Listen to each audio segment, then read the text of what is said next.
Si en este momento estás luchando con la lujuria, déjame decirte algo que nadie más te va a decir. El problema no es solo que caes, el problema es que estás peleando esta batalla completamente equivocado. Y por eso sigues cayendo una y otra vez. Sé exactamente lo que estás viviendo. Oras en la mañana, lees tu Biblia, tal vez hasta ayunas. Pero llega la noche, te quedas solo y caes de nuevo. Y después de caer, viene esa oleada de culpa tan fuerte que te hace sentir como el peor cristiano del mundo. Te preguntas si Dios todavía te escucha, si tus oraciones llegan a algún lado, si realmente eres salvo. Te prometes a ti mismo que esta fue la última vez, pero una semana después ahí estás otra vez. Nadie en tu iglesia lo sabe, nadie en tu familia lo sospecha, pero tú lo sabes, y Dios lo sabe. Y esa doble vida te está destruyendo por dentro. Estás cansado de vivir así, cansado de la vergüenza, cansado de sentir que no tienes autoridad espiritual, cansado de ser un cristiano de día y esclavo de noche. Hoy vamos a hablar de los 5 errores que la mayoría de cristianos cometen cuando intentan dejar la lujuria. Y te advierto algo, esto no va a ser cómodo, pero si lo escuchas completo, algo va a cambiar en ti. Porque no voy a darte motivación barata ni versículos fuera de contexto. Voy a mostrarte la verdad que muchos pastores no se atreven a decir. Primer error, creer que el problema es solo lo que haces con tu cuerpo. Escúchame bien, la lujuria no empieza cuando abres esa página, cuando buscas esas imágenes o cuando cruzas esa línea física. La lujuria empieza mucho antes, en tu mente, en tu corazón. Jesús lo dijo claramente en Mateo capítulo 5, versículo 28. Cualquiera que mira a una mujer para codiciarla, ya adulteró con ella en su corazón.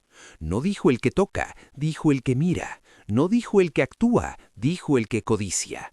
Porque Dios no juzga solo tus acciones, Dios juzga tus intenciones. Y aquí está el problema. Tú estás tratando de controlar el fruto, pero no estás atacando la raíz. Estás poniendo filtros en tu teléfono, borrando aplicaciones, haciendo pactos de no ver nada, pero no estás confrontando lo que hay en tu corazón. No estás preguntándote por qué buscas eso, qué vacío estás intentando llenar, qué dolor estás tratando de anestesiar, qué mentira has creído sobre ti mismo, sobre Dios, sobre el pecado, y por eso fallas, porque el problema no es tu pantalla, el problema es tu corazón, y hasta que no lidies con lo que está ahí adentro, vas a seguir cayendo. Segundo error, confundir arrepentimiento con remordimiento. Este es uno de los errores más peligrosos. Escúchame bien, sentirte mal después de pecar no es arrepentimiento, llorar no es arrepentimiento, prometer que no lo volverás a hacer no es arrepentimiento. El remordimiento es cuando te sientes mal porque fuiste descubierto, o porque cargaste con las consecuencias, o porque tu conciencia te acusa. Pero el arrepentimiento verdadero, el arrepentimiento bíblico, va mucho más profundo. El apóstol Pablo lo explica en 2 de Corintios capítulo 7, versículo 10.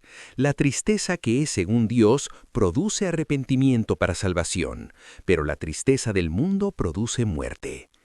Hay una tristeza que viene de Dios y hay una tristeza que viene del mundo. La tristeza del mundo te hace sentir miserable, pero no te cambia.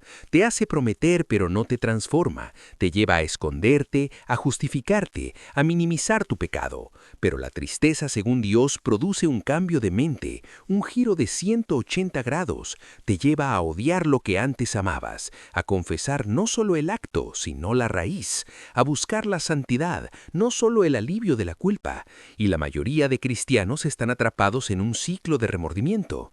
Pecan, lloran, prometen, vuelven a caer.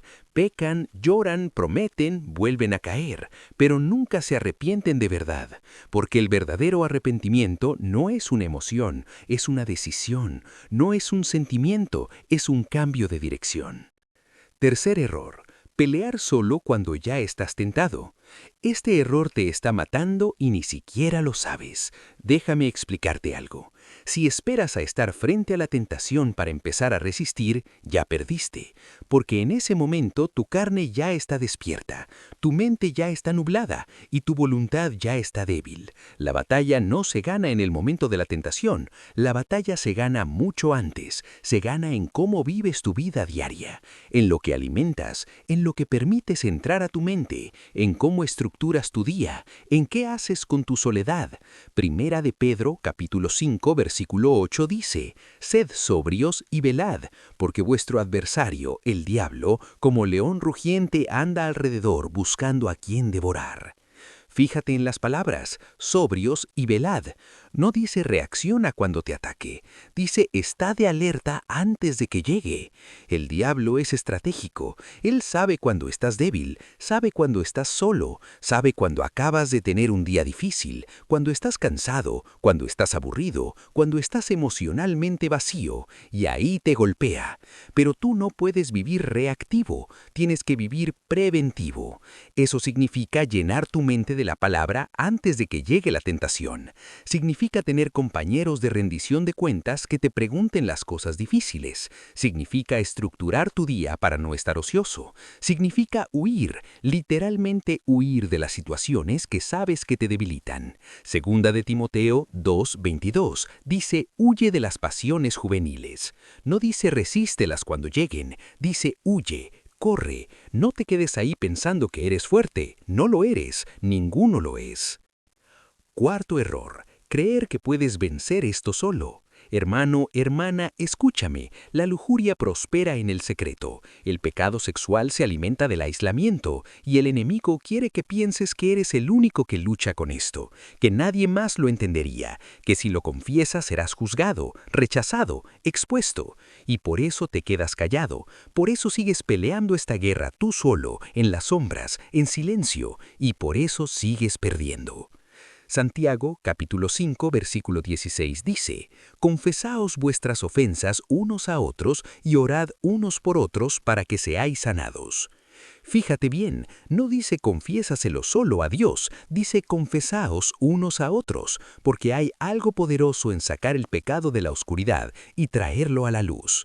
Cuando lo confiesas, le quitas poder. Cuando lo compartes con alguien de confianza, alguien maduro en la fe, ya no puedes seguir viviendo la mentira, ya no puedes seguir fingiendo, y esa persona puede orar contigo, puede rendirte cuentas, puede hablarte verdad cuando estás débil. No estoy diciendo que vayas a exponer tu lucha delante de toda la iglesia. Estoy diciendo que necesitas por lo menos una persona, un hermano o hermana de confianza, alguien que camine contigo en esto, porque el lobo ataca a la oveja que se separa del rebaño, y tú te has separado, y por eso estás siendo devorado. Quinto, y este es el más peligroso de todos, pensar que Dios ya se cansó de ti. Después de tantas caídas, después de tantas promesas rotas, empiezas a creer una mentira. La mentira de que ya Dios no te quiere escuchar, de que ya agotaste su gracia, de que ya cruzaste una línea de no retorno. Y esa mentira viene directamente del infierno, porque el objetivo del enemigo no es solo hacerte pecar, es hacerte creer que ya no hay esperanza para ti. Es hacerte creer que ya estás tan sucio que Dios te rechazó. Pero escucha la voz de Dios, no la voz del acusador. Primera de Juan, capítulo 1, versículo 9, dice, «Si confesamos nuestros pecados, Él es fiel y justo para perdonar nuestros pecados y limpiarnos de toda maldad». Él es fiel. No dice si caes solo una vez, no dice si repites el mismo pecado, dice si confesamos. Cada vez que confiesas, cada vez que vuelves a Él con un corazón genuino, Él perdona, porque la gracia de Dios no tiene límite, no se agota, no tiene cuota. Pero ojo, escúchame bien, esto no es licencia para seguir pecando. Pablo lo dijo claramente en Romanos 6, 1 y 2. ¿Perseveraremos en el pecado para que la gracia abunde? En ninguna manera. La gracia no es excusa, la gracia es poder, poder para cambiar, poder para vencer, poder para ser libre.